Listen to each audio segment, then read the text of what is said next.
Hello, everybody. I am going to attempt to do a walk, a run through of the walkthrough for the Oath Tabletop Simulator board game, and also the setup. Something that I want to start with is, first of all, if you're not familiar with Tabletop Simulator, I highly recommend the tutorial that they have. It runs you through a lot of the basic uses of the tool, and they'll get you through most of what you need to know. But something that I don't see people do enough is importing PDFs, and I'm going to be using that today. And to start, I just want to show you that you can do this by going to Components, Custom, PDF, and then entering the URL of your file. Just say local unless you plan on sharing this. Click import, and then voila. Then if you go to scale, you could make that bigger. Ta-da! Okay. So, if you're playing Oath on Tabletop Simulator for the first time, they have something called a walkthrough. You could get it off of the Oath website. I'll put a link in the description of my YouTube video, not on the Twitch. And there's this thing called a Playbook, and it looks like this. And this is a great resource for getting familiar with the basic concepts of the game. And I'm going to be going through the walkthrough, which pretty much gives you like a rundown of what you like. It pretty much tells you how to play your first turn for 4 different players, and it also has a specific setup, so it knows exactly what cards are going to play. And there's a dice roll, and it just tells you what faces to use instead of rolling randomly. So it could like explain concepts to you. Okay, so let's get started. Click Tutorial Setup. Yes, there's no Chronicle if you're brand new. You could put a funny name in here. Oh no, I don't know how to spell. Wait, oh, it's right there. Okay. And so here we go. Let's go through the setup first.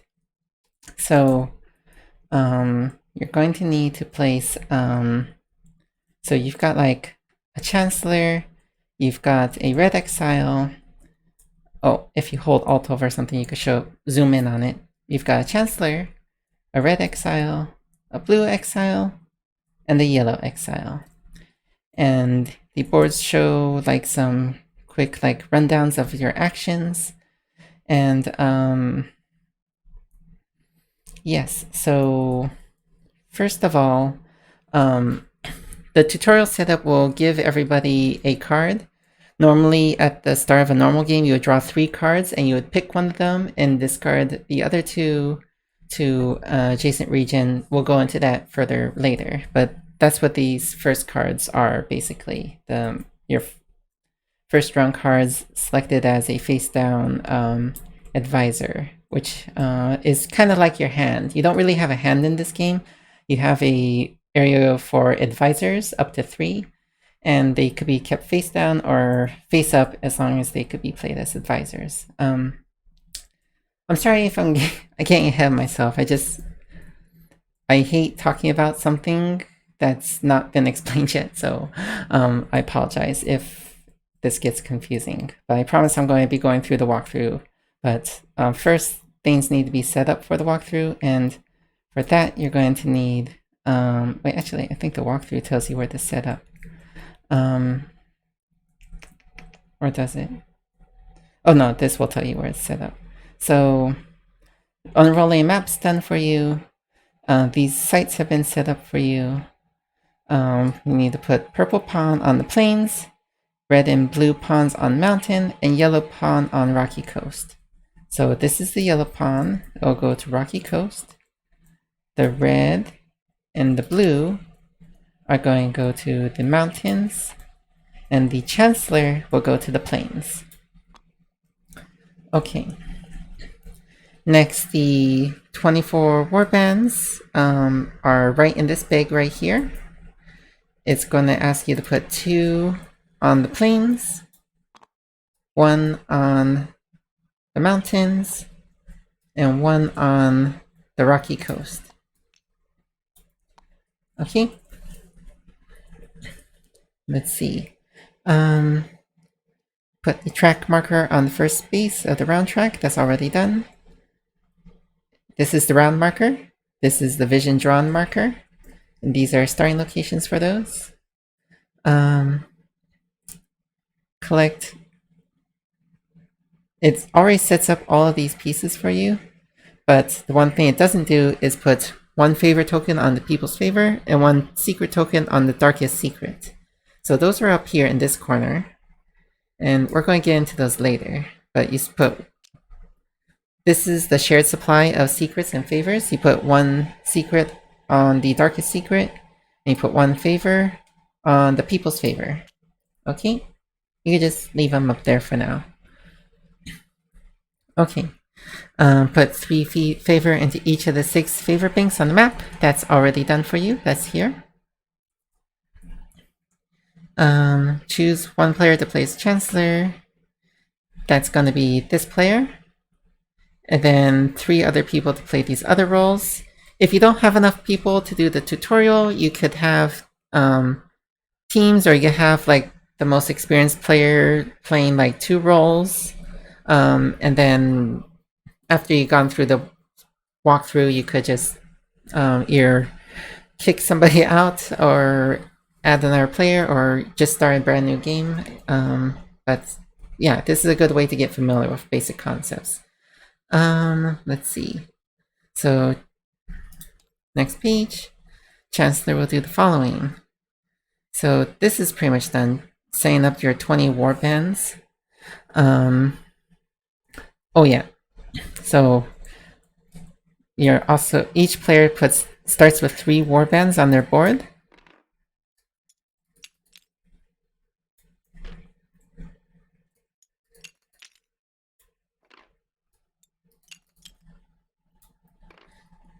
And then the Chancellor starts with 2 favor tokens and 1 secret token. And the Exile start with 1 favor token and 1 secret token. So take 2 of these and 1 of these and give to the Chancellor. Take 1 of these and 1 of these and give to each Exile.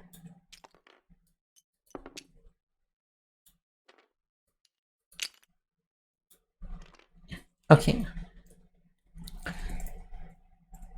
So put a supply marker on the leftmost supply track of your board. That would be this. This is your supply tracker. And put the Oath Keep tile over your board if you're the Chancellor. That would be this. So the Chancellor gets to stick this over their name on their board. So this is taken care of when people select the red, blue, and yellow exiles. We just walked through this with the Chancellor. The Denizen cards are already set up when you click the tutorial setup. And then put the 4 Denizens to the right of the player boards face down. So these are the cards that you normally start with. This is the thing I was talking about at the very beginning game, about putting these advisors face down. So if you look at these, they're going to match what it says here. So it says Chancellor gets forest paths. So if you take a peek at this card with Alt and Shift, you'll see it's forest paths. Okay. Put the remaining 41 Denizen and Vision cards as ordered in packet B on the world space deck of the map. This is already set up for you as well. Right here, this is the world deck. Give the Grand Scepter Relic to the Chancellor. That would be this. They start with that. Oops. And the Ivory Eye Relic. So that would be this. This is the Ivory Eye. put the next 4 relic cards face down in the Imperial Reliquary spaces. That would be this right here. This is the Imperial Reliquary. And these are the Imperial Relics that it mentions. And let's see. Put the remaining 15 relics in the relics deck on the right here. Take care of that for you as well. And then that's it. You're ready to start the tutorial. So, this is the page for the Chancellor. Who are you and how do you win? Oath is a game about history. It's about what gets forgotten, who gets left behind, and how power moves from one part of society to another. In each game, players will steer the fate of this land towards their own interests, affecting all the games to come. In your first game of Oath, one player will be the Chancellor, and the other players will start as exiles. Some exiles may become citizens in play. The Chancellor. In your first game, the Chancellor begins as the Oathkeeper of Supremacy. To remain the Oathkeeper of Supremacy, the Chancellor must rule the most sites as shown by the Oathkeeper goal. By this goal reference. So this is what the reference card they're referring to. And you can see that up here, it says rule the most sites. And there's a successor thing. We'll get into that later. And it says ruling sites on map. So at the start of the game, the Chancellor rules 3 sites, as shown above. Hey, welcome back, Gunslinger Bunny. I'm going through the tutorial of this board game I'm into. Let's see. As shown above, the map of this land has 3 regions: the Cradle, the Provinces, and the Hinterland. The Cradle contains 2 sites, while the Provinces and Hinterlands each contain 3. So these are the regions: the Cradle, Provinces, Hinterlands, and this is the first site, the second site, and then these both have 3 sites. 1, 2, 3, 1, 2, 3.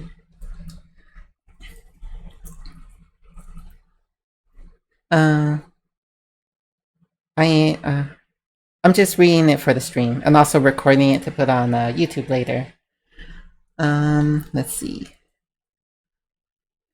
Chancellor rules 3 sites and nobody rules any, so the Chancellor marks their title as Oathkeeper by taking the Oathkeeper title.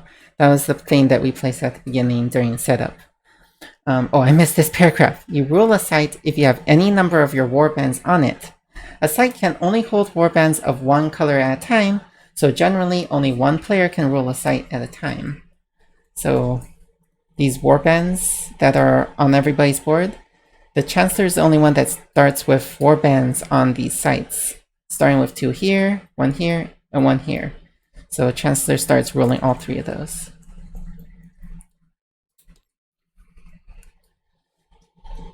Oath lasts up to 8 rounds, but the Chancellor can only win on rounds 5 through 8. At the end of the 5th, 6th, and 7th rounds, the Chancellor has a chance to win if they are the Oathkeeper. They roll a 6-sided dice to determine whether the game ends. At the end of the 5th round, ends on a roll of 6, then on a 5 or 6, then on a 3, 4, 5, or 6. And at the end of the 8th round, the game always ends. So if you look at this tracker right here, this shows like a die face.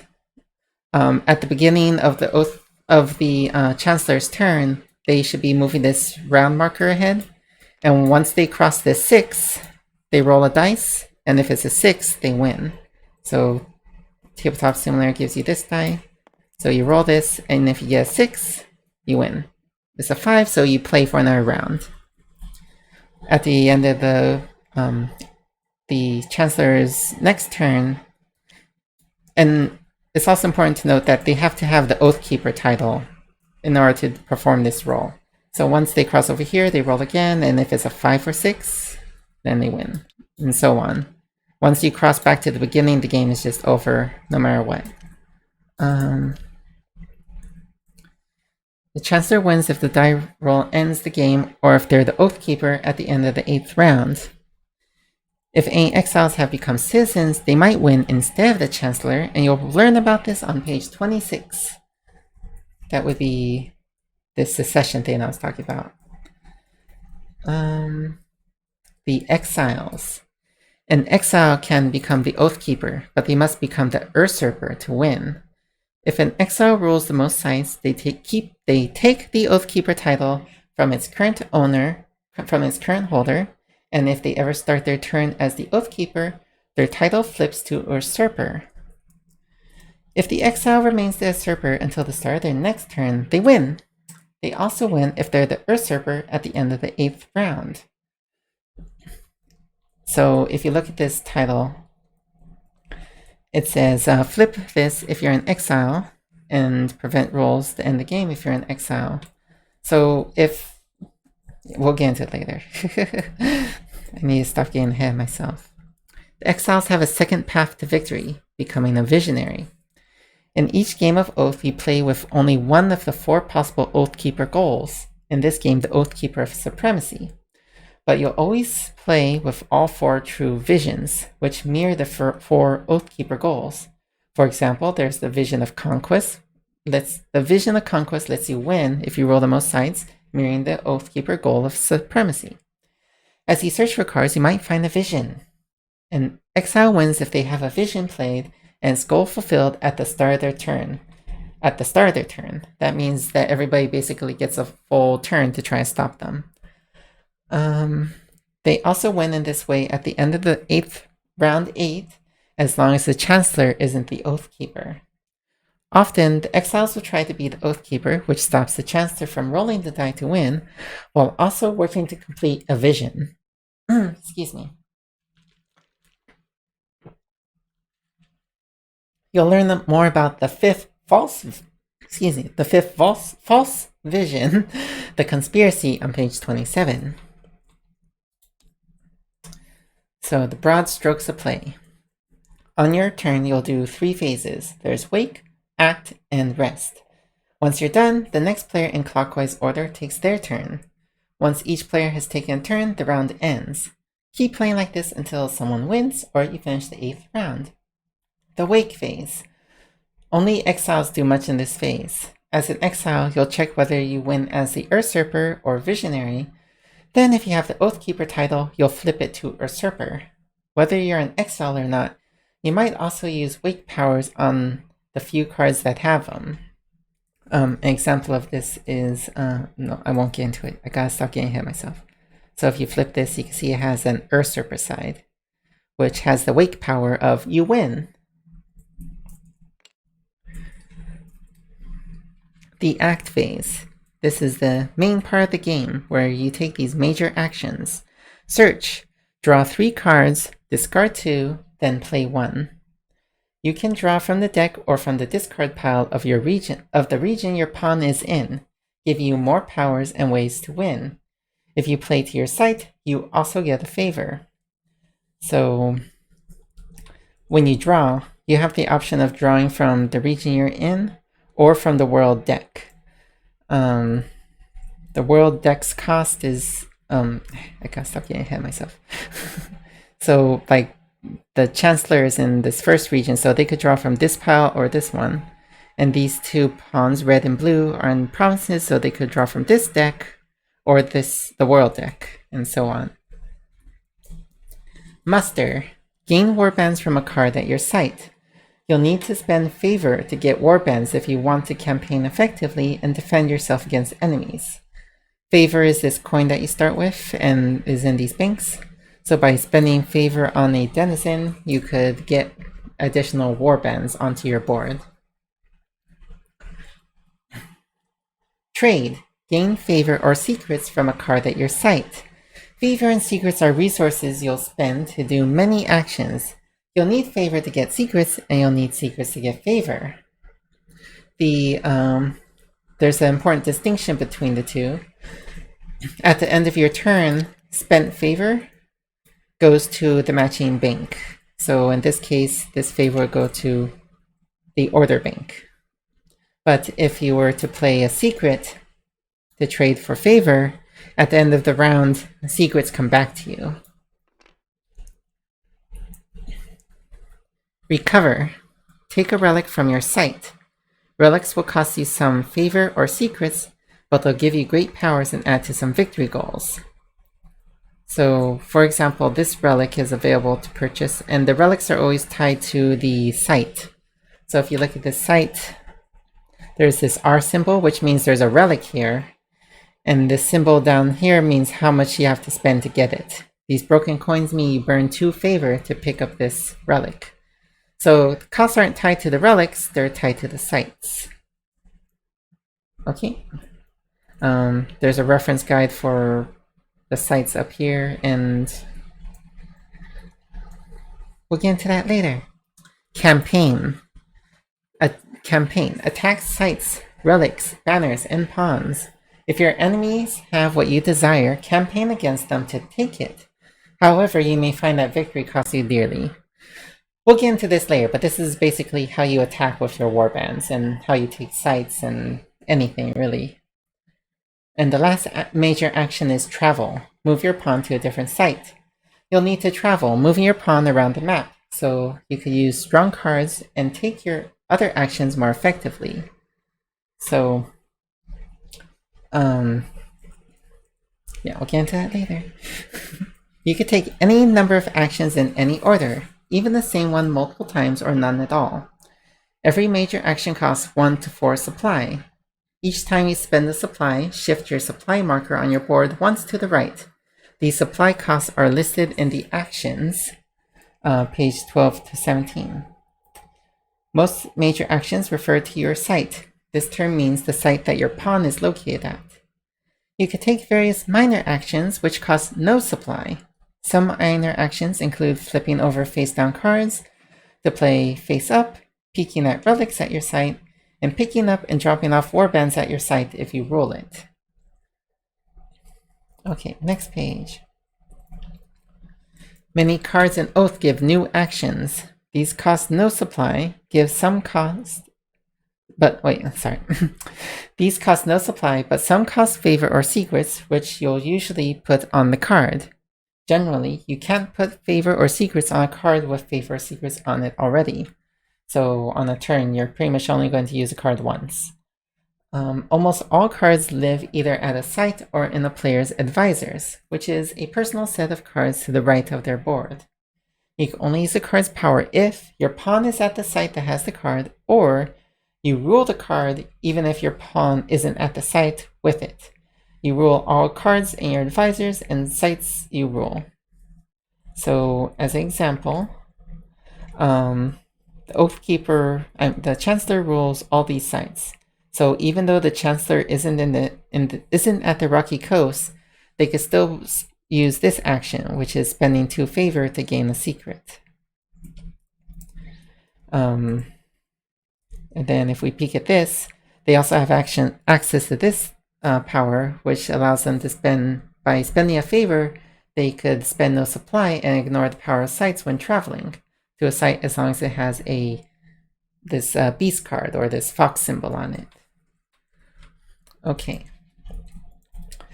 There are a few other kinds of card powers. Some modify the 6 major actions, some only happen once when played, and some can only be used if you rule them, regardless of whether your pawn is at the card's side or not. Cards that modify actions will have this symbol on them.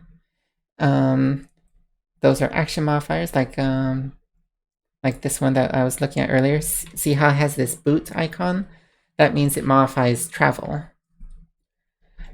And then some of them will say when they're played, and some of them will have a icon with like a dude on a horse, and those are battle plans. And these are cards that influence campaigning. Example of this is this card. Oops. Longbows, which adds or subtracts a red die. And we'll get into that later, okay? Rest phase. In this phase, favor tokens on cards return to the 6 favor banks on the map, going to the bank that matches the card's suit. Secret tokens on cards, however, return to your own board. As you'll learn, secrets are your main way to get favor, so try not to lose the last one in play. So yeah, this was the thing I was talking about earlier. Like if you put favor on a card, at the end of your turn, it goes to the matching bank. The secrets will come back to you. After this, you'll refresh your supply. The amount you refresh depends on how many warbands are left in your personal bank next to your board. That is, not on the map and not on your board. The fewer warbands you've mustered and need to feed, the more supply you'll have for yourself. If you don't spend all your supply on your turn, you can save it for your next turn. For each supply you didn't spend, refresh your supply one extra space to the left. So anything you don't spend could carry over to your next turn. Here they have an example where this player has like all their warbands deployed except for 2, so they only refresh up to this 3 to 0 spot. If they had leftover supply, they'd shift over more. So an easy way to tell in Tabletop Simulator is by hovering over the bag. So there are 11 warbands that are not on the board and not on the map for yellow, so they're always going to refresh to this 9 spot. This last spot is pretty much for a start of the game, and if you bank it, like if you have extra supply at the end of your turn. So if this player ended their turn here, and they had 11 warbands in their bag, they would refresh to here, and then they would get that one extra supply that they didn't spend. If we look at the Chancellor, they have 17 warbands. So they would go to this 17 to 11 spot right here. All right. Next page. The actions. All right. Excuse me. So we could actually just skip to the walkthrough. And that's what we're going to do right now. The walkthrough, the Chancellor. The first phase of the turn is the wake phase. However, the only thing the Chancellor can do now is check the people's favor. The Chancellor doesn't have the people's favor, so unpopular, so they skip this phase and go on to the act phase, the main phase of the game. Search the deck to draw from the deck. I need to spend 2 supplies, so I push my supply marker twice to the right. I draw 3 cards. So they're going to spend 2 supply, shifting to the right twice, to draw from the world deck. And it costs 2 supply because that's what's shown here. The vision drawn marker is at the 0, so it costs 2 supply. So we're going to draw 3 cards, but we draw them one at a time, and I'll explain why in a minute. So in Tabletop Simulator, the best way to do this is tap one slowly. If you tap it quickly, the game will think you're typing 11, and you'll draw 11 cards, and it'll be a headache for everyone. Okay, so these are the cards that were drawn.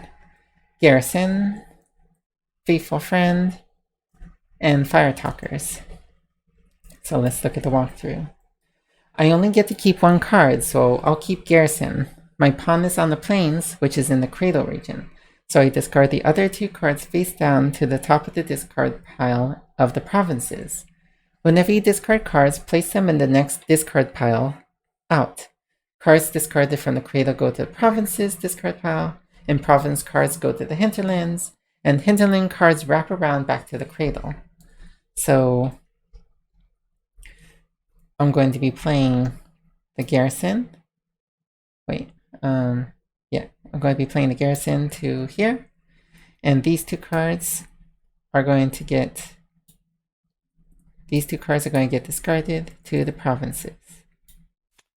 Like that. I'll play Garrison to my site, the plains. Garrison has a tree restriction on it in the top left corner under its suit. This means Garrison can only be played to your site. Notably, any card can be played as an advisor face down, even Garrison or a card like it. So if you look at this card, there's this like tree symbol in the upper left corner. That means it could only be played to a site. It is possible to play it face down to your advisors, but you can't flip it face up in your advisors. If you want to play it, you have to play it face up to a site. Let's see. It also has a power on it. But before we get to there, I take 1 favor from the order bank on the map and put it on my board. Why am I taking favor? Whenever you play a card to your site, you gain 1 favor. It comes from the favor bank matching the suit of the card you played, in this case, order. So because I played this card to the site, I get to take 1 of these and put it on my board. Then I resolve Garrison's power. I gain 3 warbands and place 1 each on the 3 sites I rule: the plains, the mountains, and the rocky coast. Remember, you rule a site if you have any number of warbands on it. Pawns don't matter for rule. So if you look at the power on this, it says, gain 1 warband per site you rule, and put 1 warband from your board on each site that you rule. So I rule 3 sites. I draw 1, 2, 3. Then I get to place 1 on each side I rule. 1, 2, 3.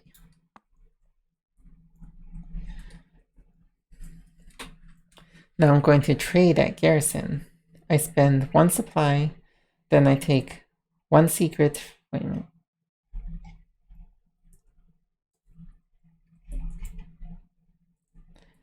I trade at, okay. I spend 1 supply, then I take 1 secret from my board and place it on the Garrison card. In return, I take 1 favor from the order bank and put it on my board. Trade is different from playing a card to a site, which gives 1 favor. With the trade action, you gain 1 favor plus another favor for each advisor you have matching the suit of that card. Remember, your advisors are cards to the right of your board, except for relics. So I'm going to spend 1 supply. I'm going to take my secret and play it on Garrison. That gets me 1 favor from the order bank. If I had face-up order advisors, I would get an additional favor for each one. But since I don't, I only get 1 favor. Okay. Search the deck. Like before, I spend 2 supply and draw 3 cards. I'll play Errand Boy to my advisors to the right of my board and discard the other 2 cards I drew to the provinces. So let's do that. Spend 2 more supply. Draw 3 cards. Another trick you could do is, if this is not a vision, and you'll know when you see them, you could just tap 2 to draw 2 cards. Make sure you didn't draw a vision, then draw 1 card. So it says I'm going to play Errand Boy. It says I'm going to play Errand Boy to my site,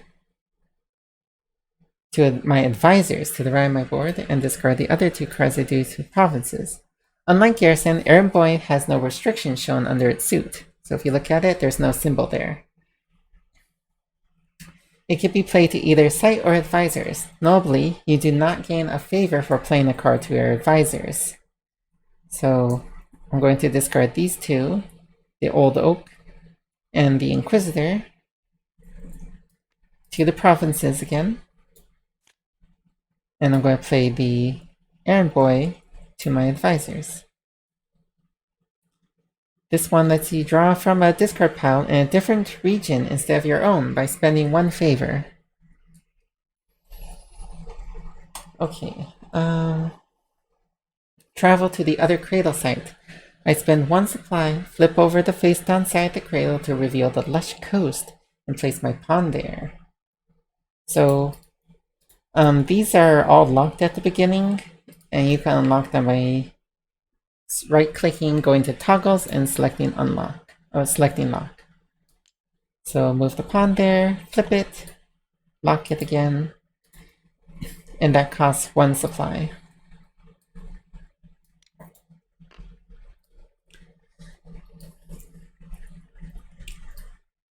Why 1 supply? Look at the travel aid under the cradle title on the map. From the cradle, it costs 1 supply to go to the other cradle site, 2 supply to go to any province site, and 4 supply to go to any hinterland site.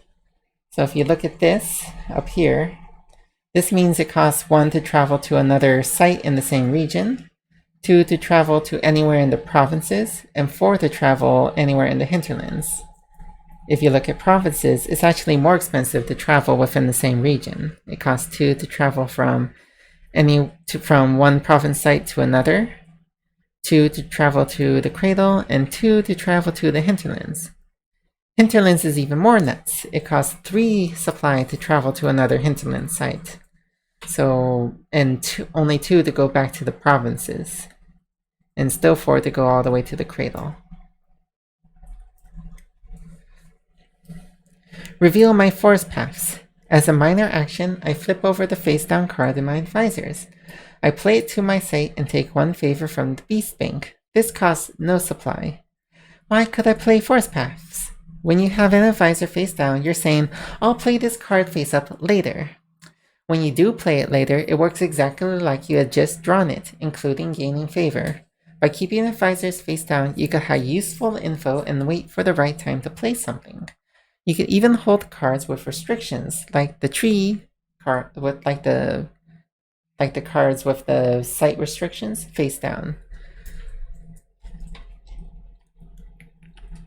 So playing this card right here and gaining a favor from the beast bank.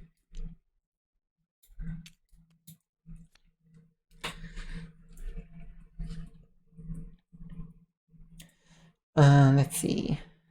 And the last, trade at forest paths. I spend 1 supply.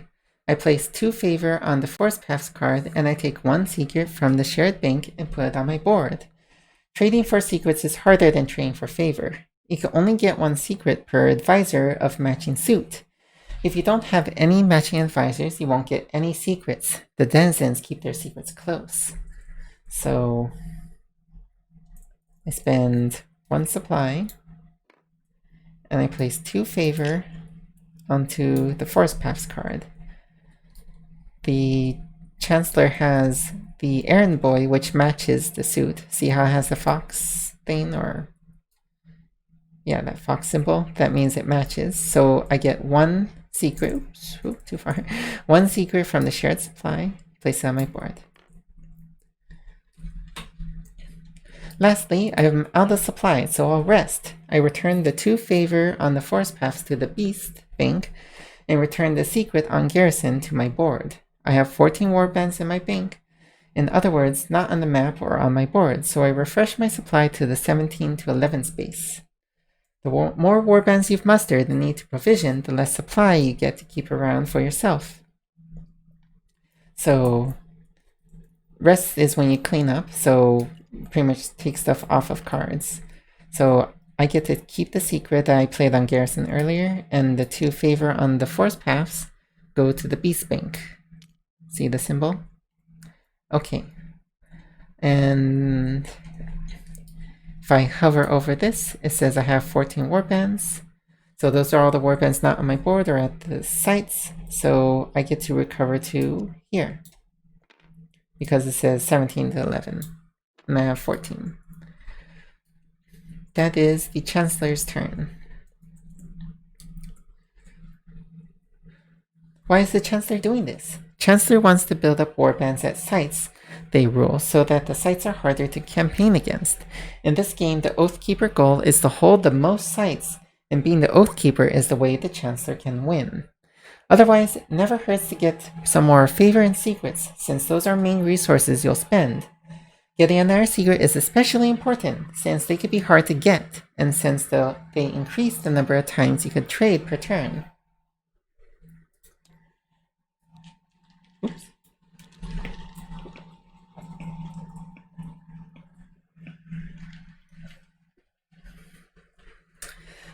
The Red Exile. We're on to the single player. I'm sorry this is taking a while, but I swear it's worth it. Search the province's discard. This costs 2 supply. I draw 3 cards from the top of the province's discard pile. I play the Old Oak to my site and take 1 favor from the Beast Bank. Discard the other 2 to the Hinterland discard pile. Does drawing from the discard ever get more expensive? Nope. It always costs 2 supply. no matter how expensive drawing from the world deck becomes. However, you can only draw from the discard pile in the region your pawn is in, so it might empty out.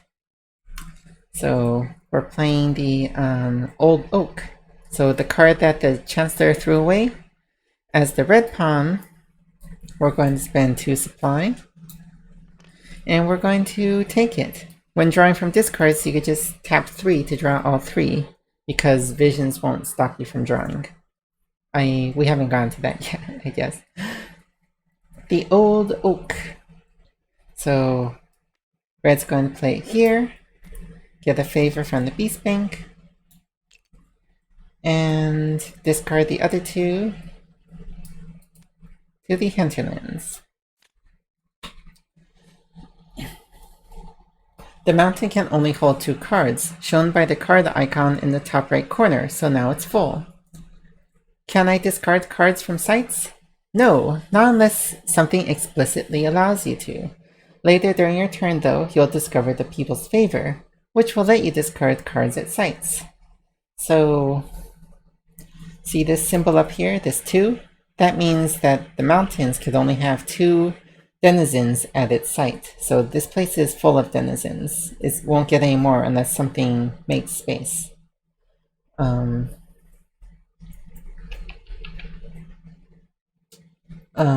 Reveal my animal playmates. As a minor action, I flip over my face-down visor and play 2 of my advisors. It's my animal playmates. Animal Playmates has a person icon in the top left corner. This means that this card can only be played to advisors. You can only hold up to 3 advisors at a time, whether they're face up or face down. So if you look at this card, see this person symbol in the upper left corner? That means that it could only be played to the advisors up here, next to the board. This lets you spend no supply if you're mustering on a beast card. Let's see. Trade with the Old Oak. I spend 1 supply and put 2 favor on the Old Oak. In return, I get 2 secrets from the shared bank. Why 2 secrets? Red gains 1 secret because they have 1 beast advisor, and gains 1 more secret because they traded with the Old Oak for secrets and had at least 1 beast advisor. So let's take a look at this. The Old Oak has this trading modifier symbol on it, and it says, if trading with the Old Oak for secrets, gain 1 more secret if you have any beast advisors. So I get 1 for having a matching beast advisor, and I get another 1 for the card's power. So I spend 1 supply, put 2 favor on it, and get 2 secrets. That's great.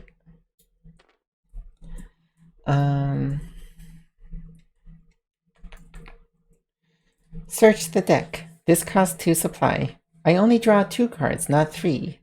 I find the Alchemist, and I've seen a vision. I advance the vision's drawn marker on this track once. I play the Alchemist to my advisors, and I discard the vision to the hinterlands. Why 2 cards? When you draw a vision card from the world deck, you stop drawing cards immediately. So really, you should draw cards from the world deck 1 at a time. Don't stop drawing cards if you draw a vision from the discard pile, though. What does the vision's drawn track do? It shows the supply cost to search the world deck. As more visions are drawn, the cost goes up.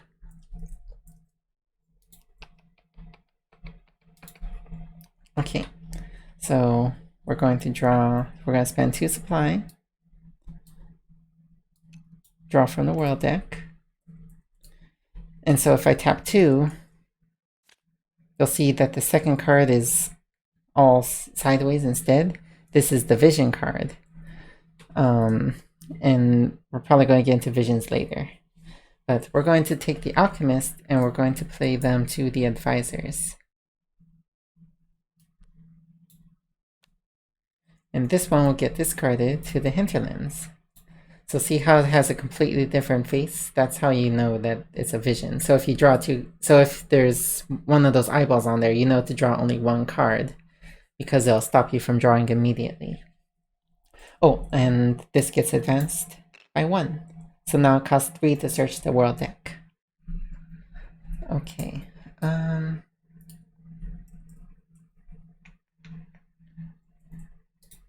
Next page. Use my alchemist. I place 1 secret on it and burn 1 secret, returning it to the shared bank. In return, I take 4 favor, 1 from each of these banks. Nomad, Arcane, Discord, and Order. Actions on cards do not cost supply. The book on the card's power means that I put 1 secret on this card, and the ripped book means I burn 1 secret, returning it to the shared bank. So I'm using this alchemist power. I put 1 secret on it, and then I burn the other one, putting it back into the shared supply.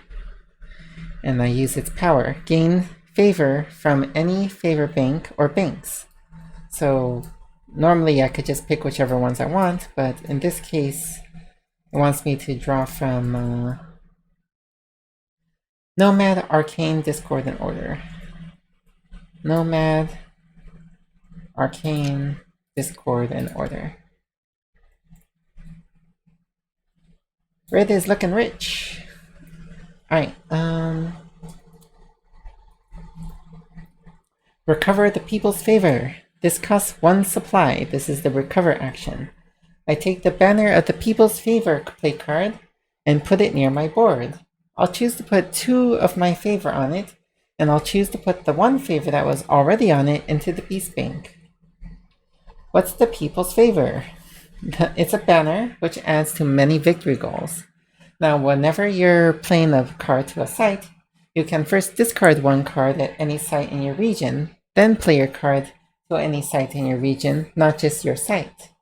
You don't even need to discard and play at the same time. You could use this power to draft good cards for yourself while discarding good cards from your enemies. I actually didn't realize that you could discard from a different site and play to another site. That's actually really good. Why 2 favor? To recover the people's favor, you need to put more favor on it than it already has. In this case, the 1 favor it started with. Red could have chosen to put even more favor on it though. The more favor on it, the harder it is for other players to recover it or take it in a campaign. What's this wake power on it? From now on, during Red's wake phase, they will either need to place 1 favor on the people's favor, or the people's favor will lose 1 favor to the bank that has the least favor. The people are hungry. Notably, the people's favor cannot lose its last favor token. So if it's down to 1 favor, you will be forced to put a favor on it unless you have no favor at all. Can other players recover this from me now? Yep, watch out! Someone else can recover it from you by paying more favor than you have on the people's favor. So we are what was it, 3 I think? Yes, well no, 2. Okay, so I spend 1 supply, I take 2 favor to buy this play card. So the favor that was on it goes to the shared banks, and I get to choose the first one it starts with, which would be Beast. And then I put the 2 favor I'm spending onto it.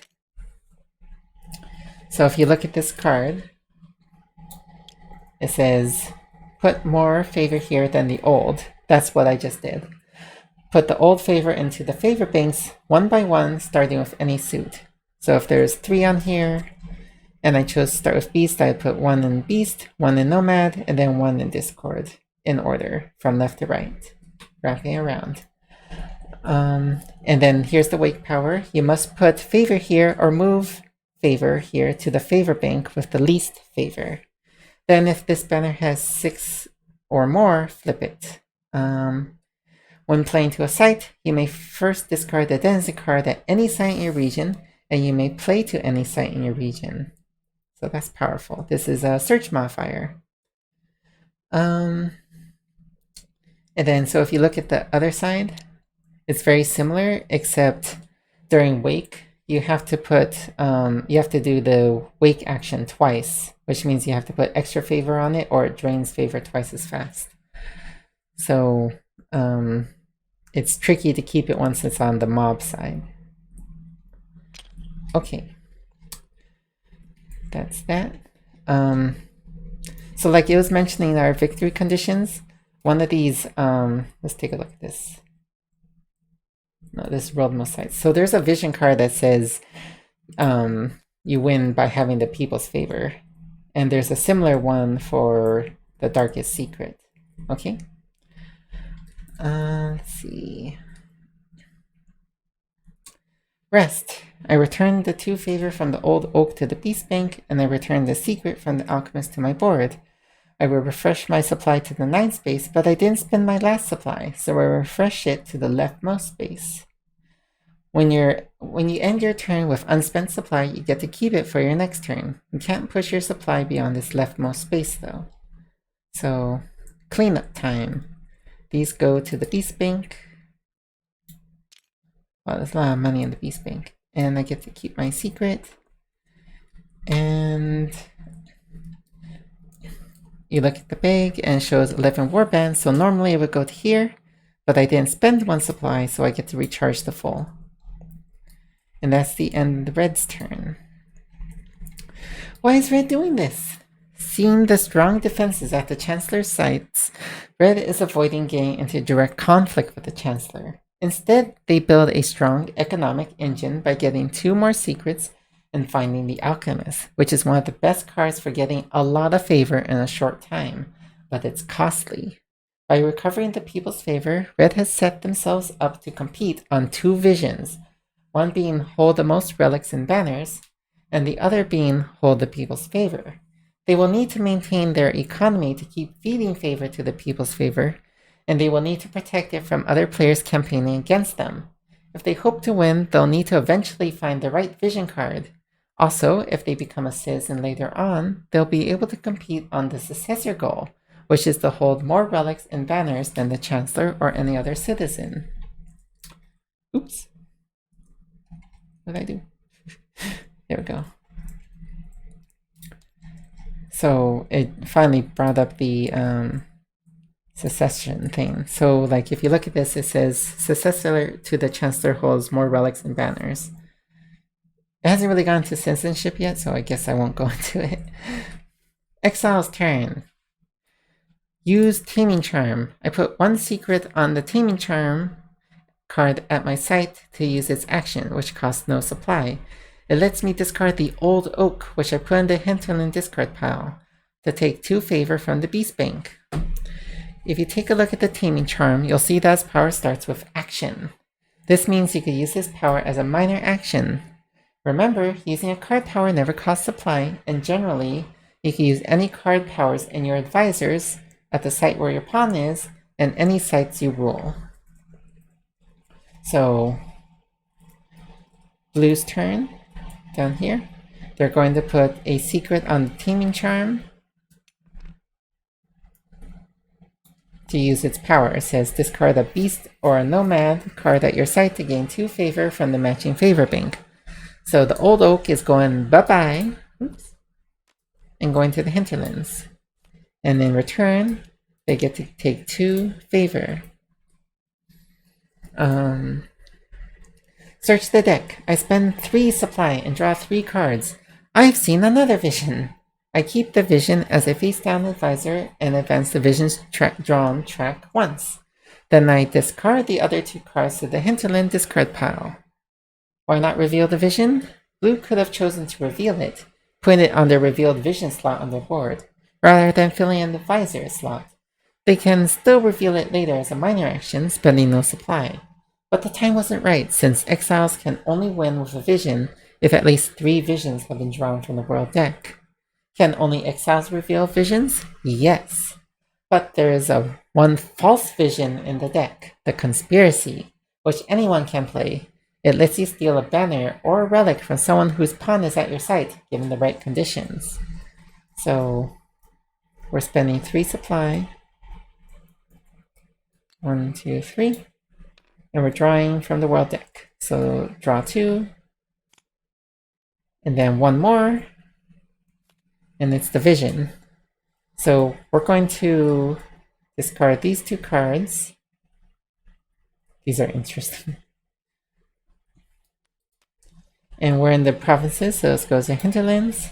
And we're going to keep the vision face down in our advisors.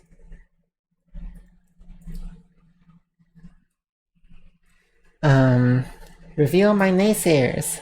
I flip my face down advisor up and play it to my advisors. The rest at the start of naysayers power means it happens once during the rest phase. So we're activating our naysayers. I love the art on this.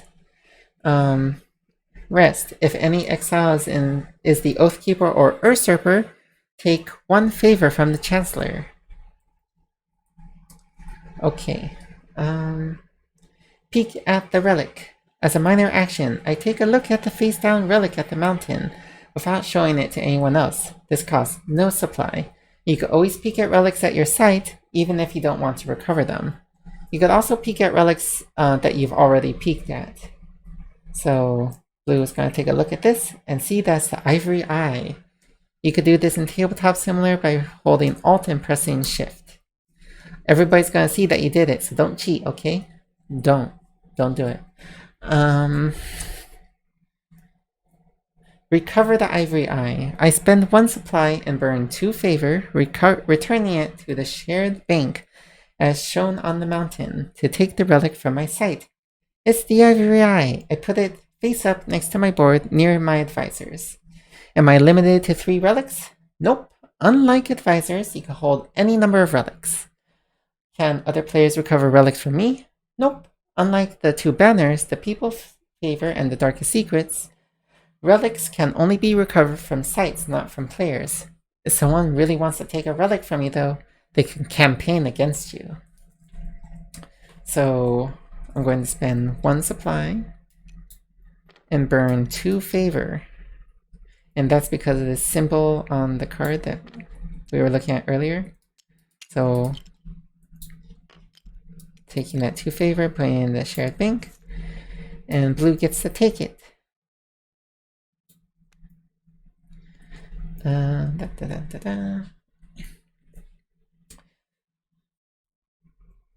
Okay. Travel to the 3rd province's site. This costs 2 supply. I flip the 3rd province's site card up. It's the Salt Flats.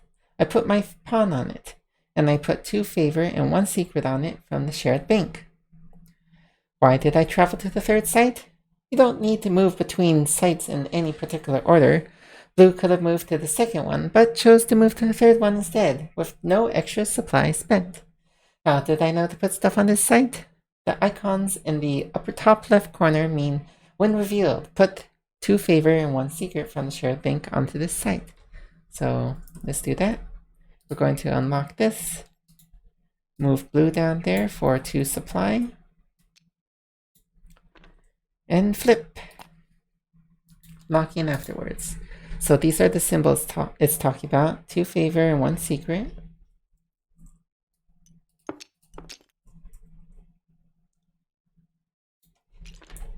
And let's make this prettier.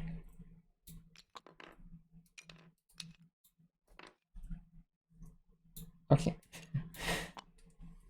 So this symbol means that during your wake phase, you get to take one of these. And that's on these site references up here. So this is a good thing to reference if you're ever looking at a site and wondering what the hell. What the heck, sorry. Let's see. Rest. I refresh to my leftmost supply space and return the secret from the taming charm to my board. My Naysayers card unfortunately does not give me anything this turn because the Chancellor is the Oathkeeper, but may let me take a favor from them later on later turns. As with Red, Blue refreshed 1 more supply because they didn't spend their last supply this turn. So let's take this back, and that's it for cleanup here. 11 warbands, so we refreshed here, but we didn't spend our last supply, so we refresh all the way. Why is Blue doing this? Concerned about the powerful combo that Red used to get secrets last turn, Blue sees an opportunity to break that combo and profit at the same time, so they discard the old oak for some favor. However, the old oak is just in the discard pile now, so it may be drawn and played again later in the game. Blue is playing a diversified strategy. By recovering a relic, they can compete for holding the most relics and banners if they find the Vision of Sanctuary. By playing Naysayers, Blue will profit as long as an Exile is competing well for the Oathkeeper goal. Whether they pursue the Oathkeeper goal itself or let someone else go for it, they will benefit. Finally, they found the Vision and kept it, so now they have a new victory goal that they can pursue if they want to.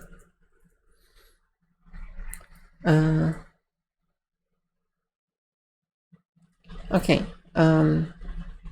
Next, the last turn. Muster from the Elders. I spend 1 supply, put 1 favor on Elders. In return, I gain 2 warbands, taking them from my bank and adding them to the 3 warbands on my board. Once a card has favor or secrets on it, you can't put favor or secrets on it to do anything else. So yellow cannot muster from Elders again this turn, and cannot put favor on Elders to use its action power.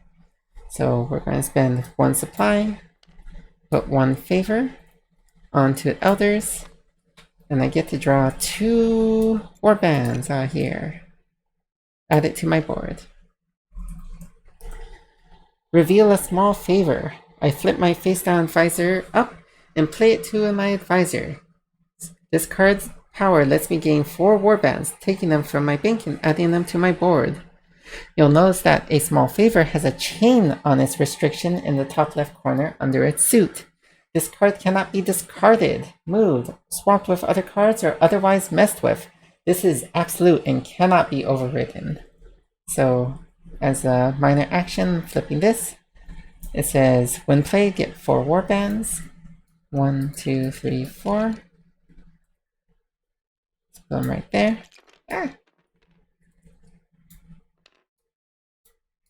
There we go.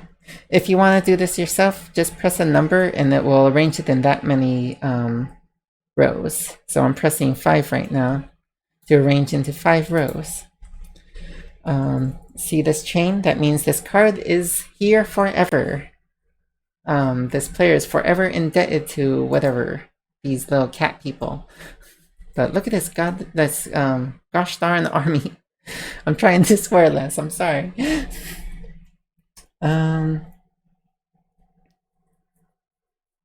Let's see.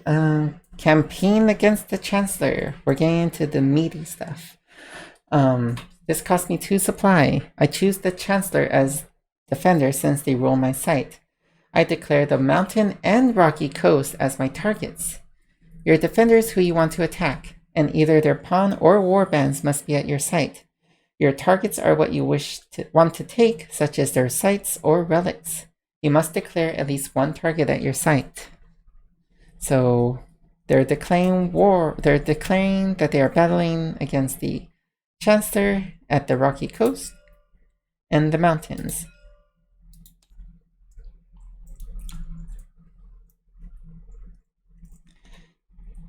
My targets give the Chancellor 2 defense die, and the Chancellor gets a 3rd defense die for being the Oathkeeper.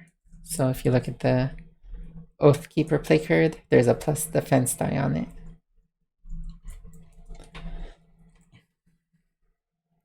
And then if you look at the sites, in the upper right corner, there's this blue die that tells you how many defense die that gives. So for targeting here, it's 1, plus the 1 here, plus the 1 from the play card. I don't rule any battle plans. The Chancellor rules the longbows, removing 1 of my attack die. If I were at the plains, I could use... Wait, if I were at the plains, could I use the longbows? Nope. You need to rule battle plans to use them. This is shown by the crown outline around its action icon. So the Chancellor rules this site, so they get to use this battle plan in reaction. Battle plans are a little unique. You have to rule them in order to use them. Let's see. The Chancellor rolls their 3 defense die and gets a shield and 2 times 2s for a total of 4 shields. Their total defense is 8. That's because they get these 4 shields plus the warbands at their targeted sites. So it's your shields plus the warbands at your site. So they have 1, 2 here, and they have 1, 2 here, plus their die roll of 4. I roll my 7 attack dice and get 2 swords, 3 hollow swords, and 2 skull and double swords. The skulls mean I kill 2 of my warbands immediately. 2 of the hollow swords add up to 1 sword, but the remaining hollow sword counts as nothing. So the hollow swords are half a sword, rounded down. My total attack is 7, because it's 2 whole swords here, 3, 4, 5, 6, and then 1/2 for 7. So, and I immediately discard 2 warbands back to my supply. Oops, where am I going? 7 versus 8. You could choose to roll fewer attack die than the number of warbands on your board. So if you want to, the 2 swords and a skull is basically like rolling a 6. It's a 1 in 6 chance. So if you have a huge army and you want to take something small, you could choose to roll just some of those attack die. I need 9 attack to beat the Chancellor's 8 defense, so I sacrifice 2 warbands. I'm victorious, so I kill half of the warbands in the Chancellor's force. The targeted sites, the mountain, and the rocky coast have 4 warbands. So 2 are killed and go back to the Chancellor's bank next to their board, and the other 2 return to their board. If yellow didn't sacrifice enough warbands to win, they would have lost their force, 3 warbands. Half their force, which is 3 warbands. So after rolling, yellow could choose to discard warbands to add extra swords. So, by discarding 2, they have a total roll of 9, which would be enough to defeat the 8, the 4 shields plus 4 warbands. So now, half of these get killed, as in go back to the supply, and the other half goes to their board.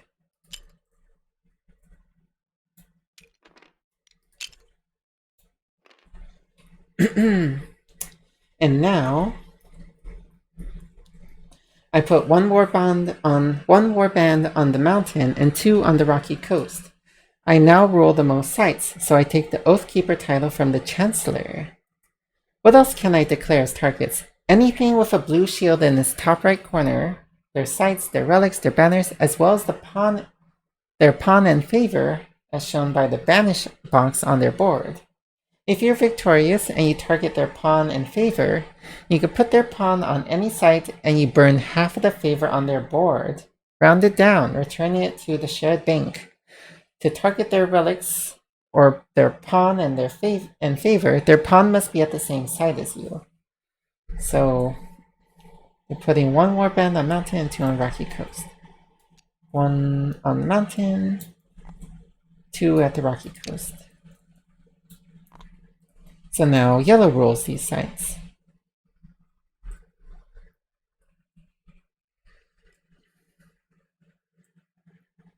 I search the main deck.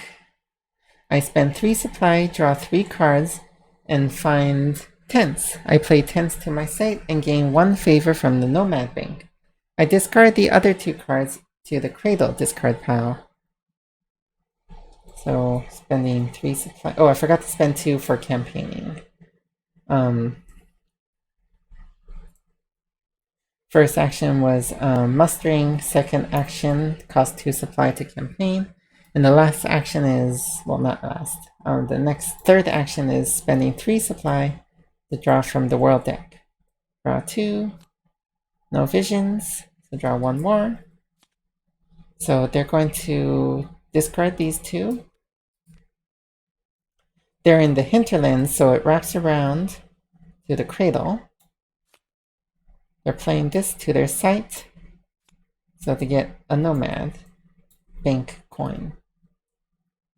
Spend no supply if you're traveling to a site in your region, as long as you spend the favor. Use tents to travel. I put 1 favor on tents to use it.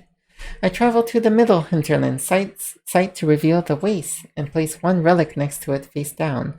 This costs no supply because I use tents and travel to another site in my region. You could use a card power if your pawn is at its site or you rule it. Yellow rules the rocky coast.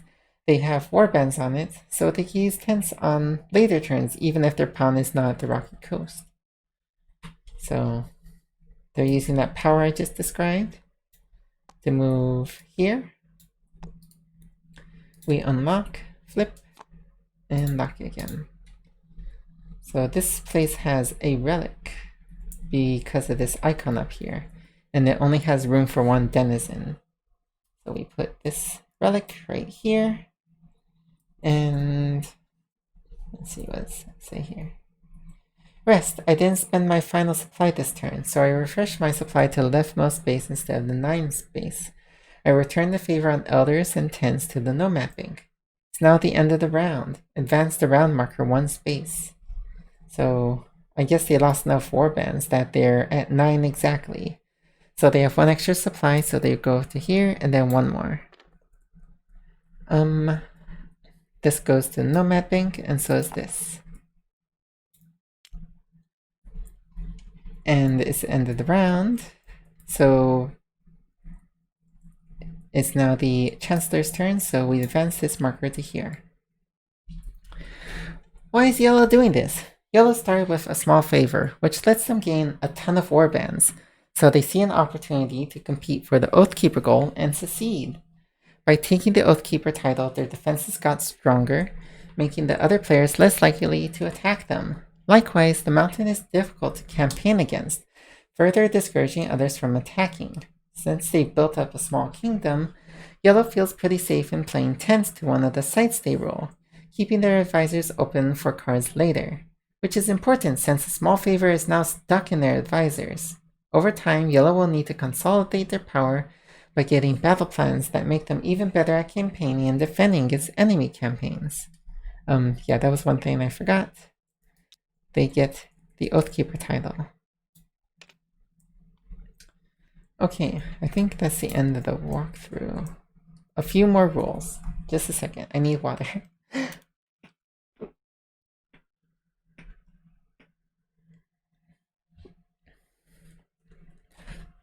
Excuse me. For full rules on these topics, read the Law of Oath section marked in square brackets. This will be on the site that I'm going to link in the YouTube.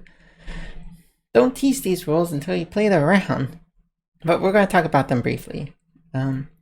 Offering citizenship. Chancellor can present tantalizing offers of citizenship to exiles. As you play on, the Chancellor will often lose their grip on power. To regain strength, they can offer citizenship to exiles promising a relic from the Imperial Reliquary. If an exile accepts, they become part of the Empire, converting their warbands to purple. However, if the Chancellor loses the Grand Scepter relic, they won't be able to make offers of citizenship anymore, and the new holder will. Yes, an exile or citizen can get control over offering citizenship. So what that means is like the Chancellor has these relics, right? And if the Chancellor is able to peek at these, so they might think like, okay, I might be able to win over somebody by giving them this book of records. This lets you must gain secrets instead of favor when you play to a site. That's pretty cool. It's a must, but still, getting secrets every time you play a card is awesome. So they might go like, hey, Yellow, girl, like, how about you join my forces and I'll give you the book of records and let the Yellow peek at it. And then if Yellow accepts, and you could also throw other things in there. You could be like, I'll give you this and a secret and a favor. And then if Yellow accepts, then what they do is they take all their warbands and replace them with purple ones. Let's just do that as an example.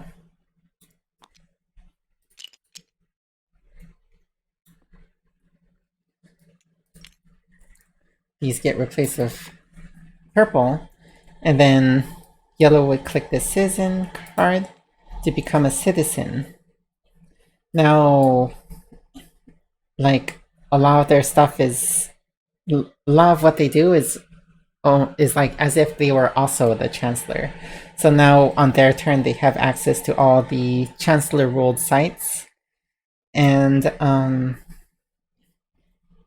but on their, oh yeah, these also get replaced with purple.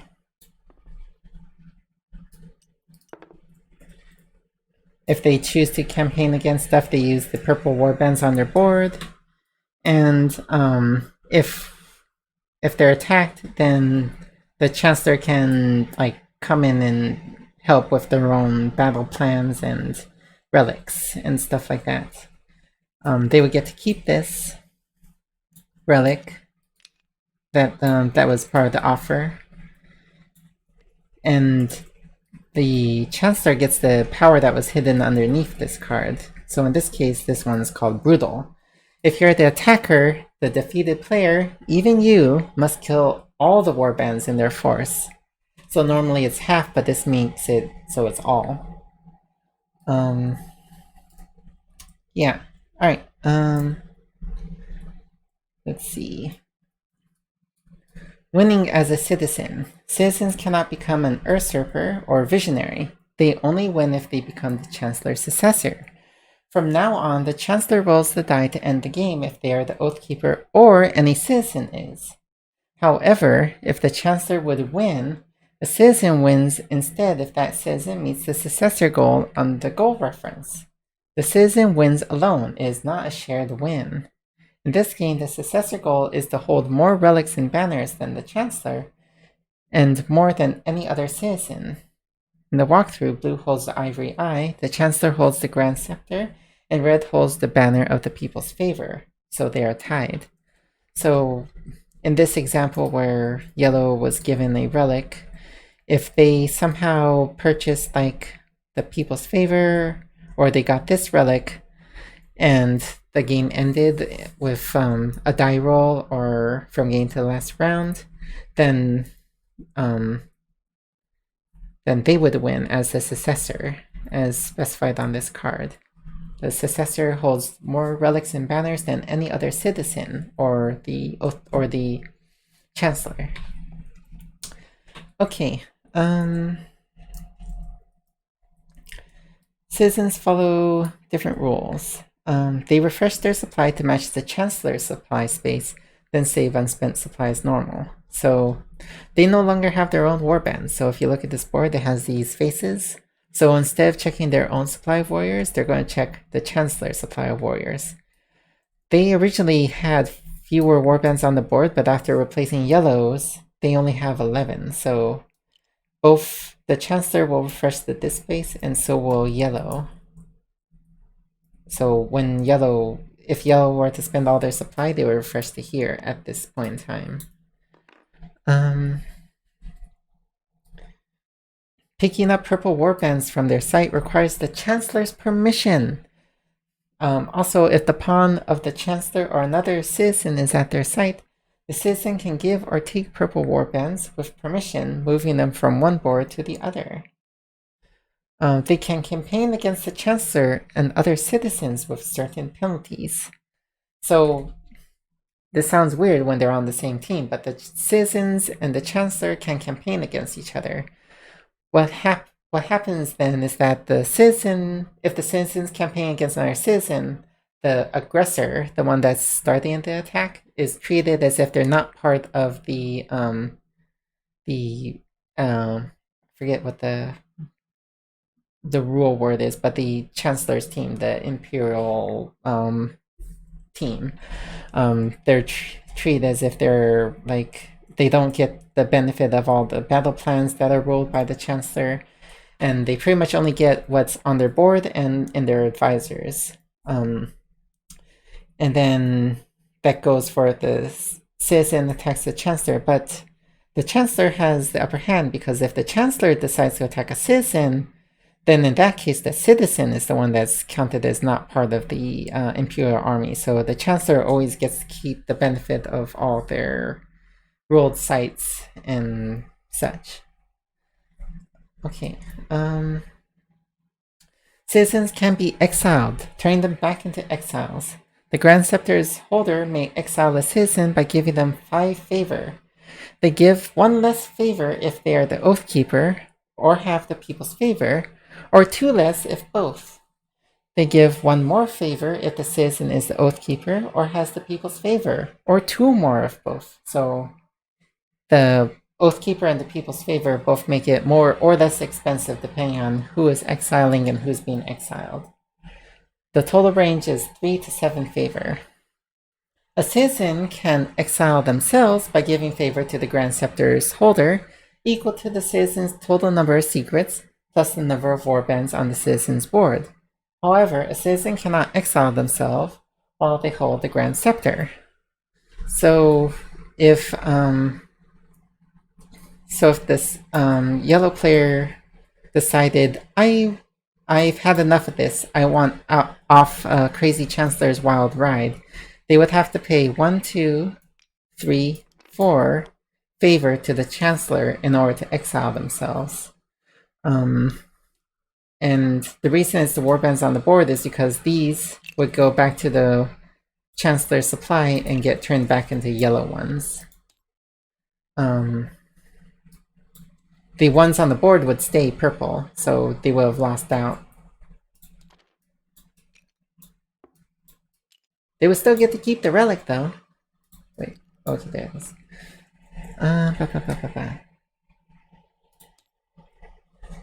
Bandits. Sites with... I feel like this needs to be included in the walkthrough. I'm surprised they don't.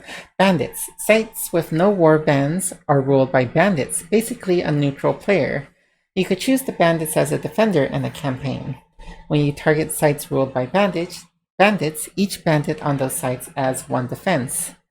Each site has 1 bandit printed on it, but you could use the included bandit tokens instead if desired. Bandits will use all the battle plans they rule as long as they don't cost anything. So, and you could still campaign against multiple bandits too. So if you look at this map right now, there are 3 sites that are ruled by bandits: the Waste, the Salt Flats, and the Lush Coast. So if Yellow wanted, they could, and they wanted to place warbands here, they wouldn't be able to just put them down. They'd have to campaign against the bandits to do it. So even though there's nothing on these sites, they're treated as if they have 1 like phantom warband that's on it. So if Yellow wanted to campaign against just this site, they'd have to roll against the 1 defense die, and it would get +1 from the warband. So let's just pretend we do that right now. So they have access to these 2 warbands, so they would roll 2 attack dice, and the bandits would get the 1 defense die. So times 2 of nothing, so they get 1, and Yellow rolled a 1 sword, so they'd have to sacrifice a warband, and then they could place their last warband there, and now they roll the site. This one will go back to the Chancellor. If they were really foolish and they played this card before they campaigned, the bandits would use it because it costs nothing to use. So be careful about that. That's bandits. Battle plans. Battle plans are campaign powers that break a few rules. You can only use a battle plan if you rule it, not just by having your pawn at its site. You could pay the cost of a battle plan even if it already has favor or secrets on it. To pay the cost of a power outside your turn, such as when using a defensive battle plan, put the favor back in its favor bank immediately, and flip over the secrets but keep them on your board. Face down secrets flip up during your next rest phase. So if you use a secret out of turn to activate a power, I don't think there's any on this board right now.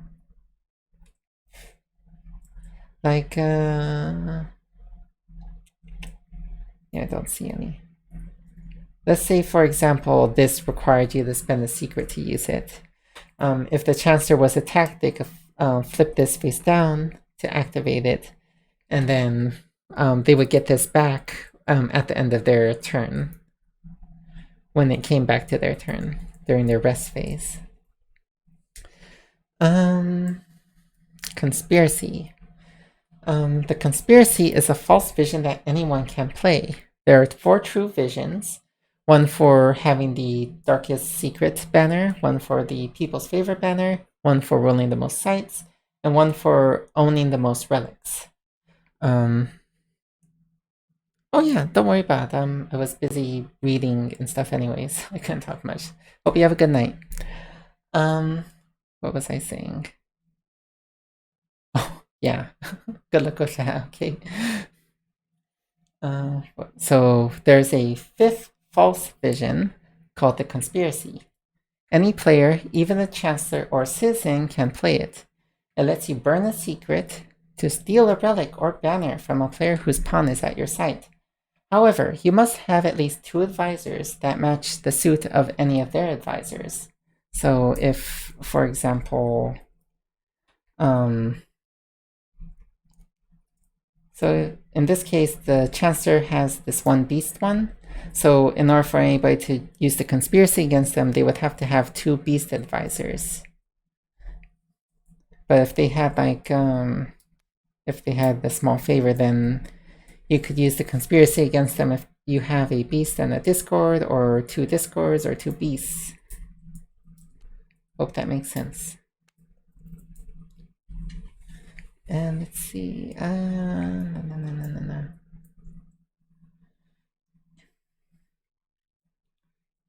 Alright, site powers. Each site has a unique power. As sites are revealed, read the site reference section on the player aid to learn these powers. In the walkthrough, these are the sites that have been revealed but not explained. The planes add 1 attack die whenever the site or anything here is targeted in a campaign.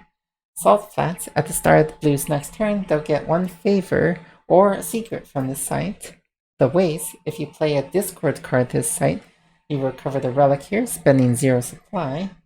And the rocky, lush coast.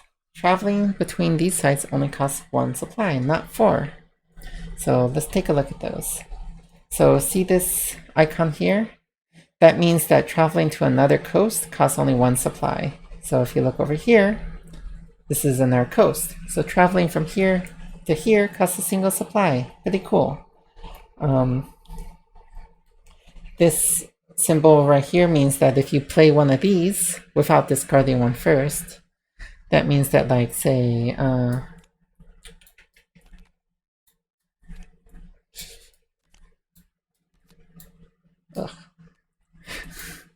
I want a discard card. A discord card.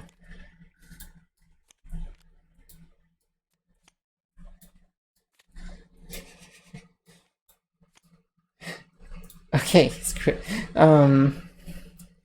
I know this isn't supposed to be played to a site, but say, say somebody played the Discord card here, then they would get to take this for free. Which is a Cursed Cauldron. Okay, and this -1 means that campaigns here, wait. Shouldn't, is that only when you're at that site? You must add plains or subtract mountain 1 die if you declare any number of targets at this site, even if you rule. So I don't know if that was counted in the walkthrough, but yellow was supposed to get a -1 attack die because of the mountains. I can't remember if they counted that. Right. Yes, I think this is just going over. We already talked about the people's favor a bit. Let's talk about the darkest secret though, because we didn't talk about that. This is the other banner, and whereas the people's favor is based on secrets, the darkest secret is based on, well, you guessed it, secrets. In order to recover this, you need to spend more secrets than are currently here. This one has an additional restriction when recovering from another player. You can only recover this, players can only recover this from you if there's a card at your site whose suit does not match any of your advisors. So if the Chancellor had this, for example, and they were right here, people wouldn't be able to recover the Darkest Secret because there are no advisors here that don't match their current advisors. Like all the advisors here, there's one matching their advisors. But if as soon as they travel to anywhere else, they don't have any arcane advisors, so they would be vulnerable to having the Darkest Secret taken now. So recovering this, the new holder must place more secrets here than the old. And then things get kind of weird. They take one secret from the old here, and the holder gets the rest. So it's not as bad as when you lose the People's Favor. When you lose the People's Favor, you get nothing out of it. It all goes into the banks. But when you lose the Darkest Secret, you get all but one of your secrets back. The new holder gets to take one of the secrets, but you get the remainder. So if you had like 4 secrets on this and somebody else took it, you get 3 secrets back and they would take one. And what this lets you do is this lets you draw from the world deck by spending only 2 supply. And there's also a lot of powers that require you to have the Darkest Secret. And then, as mentioned previously, there's a vision, and there's also a Oath Keeper for having the Darkest Secret. So I think drawing from the world deck is pretty powerful, especially when the cost starts being 4. That's like half your turn or your entire turn in some cases.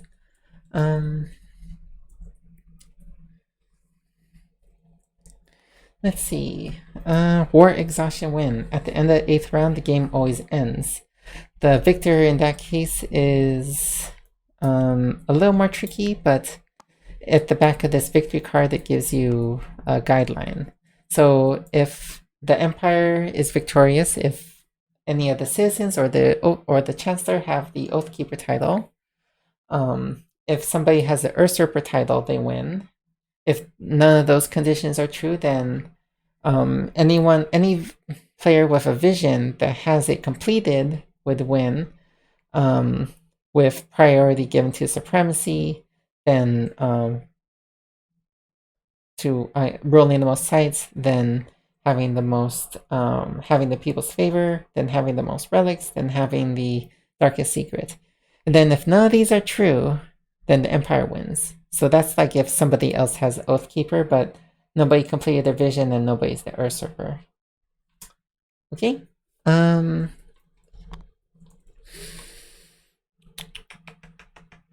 Alright, anything else that you ought to know? I think that might be it.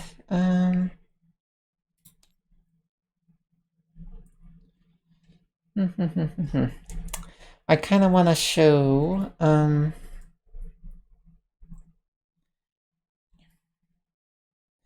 so like one last thing that I kind of want to mention, that we're going to have to fudge a bit.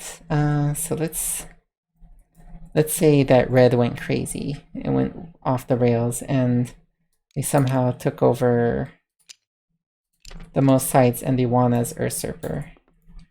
And they did so with like 1 warband.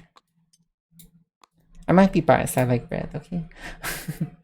So in this scenario, they would take the Oathkeeper, and let's say that they kept it for 2 whole rounds and won as the Usurper. Then the state of the board is going to carry over a little bit. So like this mountain, this rocky coast, and the waste, those are all going to carry over to the next game. This mod has this cool script right here, so you could like normally when you have the physical copy, you package it up in a certain way and you cycle out old cards and you cycle in new cards. So there's like some like history that's going on here. So let's go through it. So we'll say red is the winner. In this case, red didn't have any relics, but let's say that they stole the Book of Records. We put it on here. because those would get cycled into the new Chancellor's relics. They did not use a vision to win, so they get to pick which oath they want to keep to the kingdom. If they won with a vision, that would determine the oath for the next game. So let's say they were all about the people. They could choose to grant citizenship to players, and if they do that, they get to rule the sites that they ruled. In this case, blue didn't rule anything. Let's just change that up and say that blue did. Let's say blue ruled the salt flats. And that they granted citizenship to them. You can't grant citizenship to citizens. Those are exiled immediately. Unless they were the ones that won. And then you select a suit to add to the world deck. So it's going to be based on your most common advisor. In this case, it's tied, so they get to pick. So let's say they pick beasts. So now at this point, if you wanted to save this and play it later, you could export the Chronicle. Just copy this code, save it somewhere, and then next time you play, you could import the Chronicle by pasting it here and importing it. Now when you set up, it remembers that who was a citizen. So red's not selected because they're the new chancellor. If you won the last game, you become the chancellor, or at least it's recommended. You don't have to do it that way, but it's recommended. Let's say yellow is still there and that the chancellor became this cloud person. It's this is the one that was selected last time, so it's what's suggested now. And now if you look at the board, blue salt flats is here, the mountains that was ruled is here, the waste and the rocky coast are here, and then there's a new region that's added to the hinterlands. When setting up, the chancellor would start with warbands here and here because they have denizens, but not the drowned city or the waste or the flats. Yeah, and now if you were to dig through the entire deck, you would see that it has more beast cards.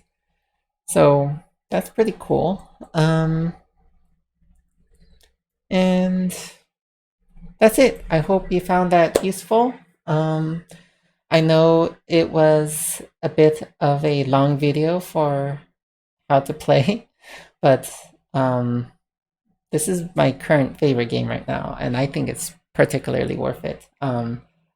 This game has a lot of stuff going on, but I think once you get into it, it's not mechanically too hard to play, but strategically it's pretty hairy. There's not like a